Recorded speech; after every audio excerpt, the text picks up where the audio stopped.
Die, demon scum. I will carve my name into your flesh. That name is Garcia Hotspur, hunter of demons and slayer of cabrons like you!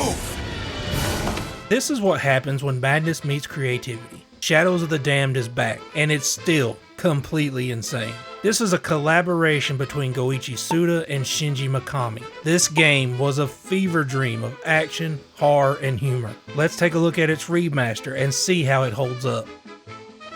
It's really a catchy song. Catchy like herpes.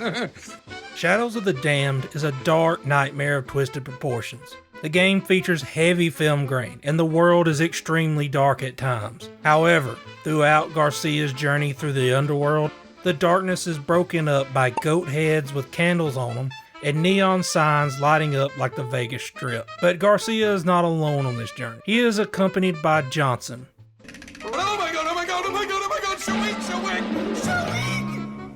which is a floating demon skull that transforms into various weapons. And each weapon comes with its own color that changes the light he emits in torch form. The characters and enemies are just as unique and interesting as the world itself. Garcia Hotspur is a demon hunter with deep scars on his face, and he wears a purple jacket with rhinestones on the back.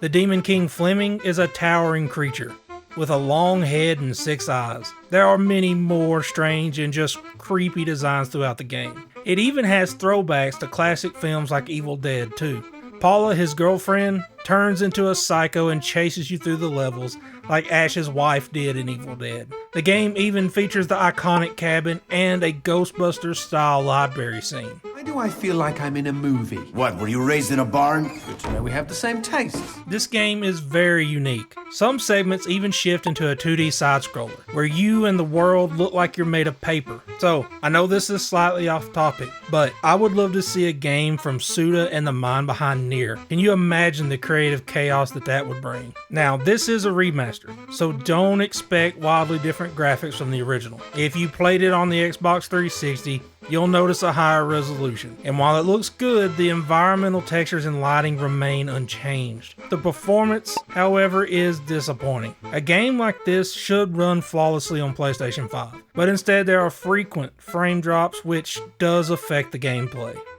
Now, when it comes to the gameplay, it seems simple on the surface, like it's just another ordinary third-person shooter. But there is some depth and strategy to it. As you progress, you get 3 guns, and these are the actual names. The Hot Boner, which is your pistol, the Dentist, a machine gun, and the Skull Crusher, a shotgun. Each one of them can be upgraded by installing red gems, adding firepower, capacity, and some other enhancements. Also, when you defeat a boss, you get these blue gems that can be inserted into Johnson that upgrade his form, unlocking different attacks for your weapons. It turns just 3 weapons into a complete arsenal. Now, some of the enemies can't be hurt. They are shrouded in darkness, which requires your light shot to dispel. Others require you to break their armor or target specific red areas.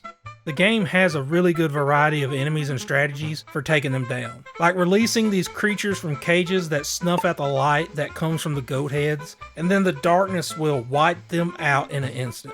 Being set in the underworld, the game does introduce a few interesting mechanics. One is the darkness that I mentioned before. When it takes over an area, you must either run or find a goat head and shoot it with your light shot to dispel the darkness. In some places, you need to light flares, which will light up the area, giving you just enough time to take down some enemies. It looks like a simple game, but there is a lot of variety throughout it. From what I remember of the original, there are no significant gameplay changes that have been made. The aiming is still clunky and the controls haven't improved, but there's nothing else quite like it at the same time.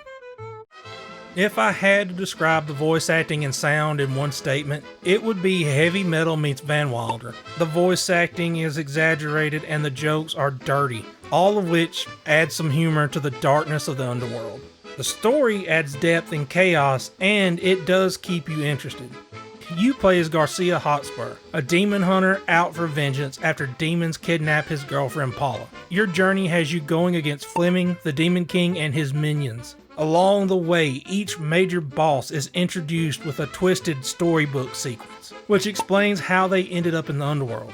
And these bosses and Fleming are constantly torturing Garcia, killing Paula in front of him over and over again. The game is disturbing, weird, and pretty funny at times. It's a strange but effective combination.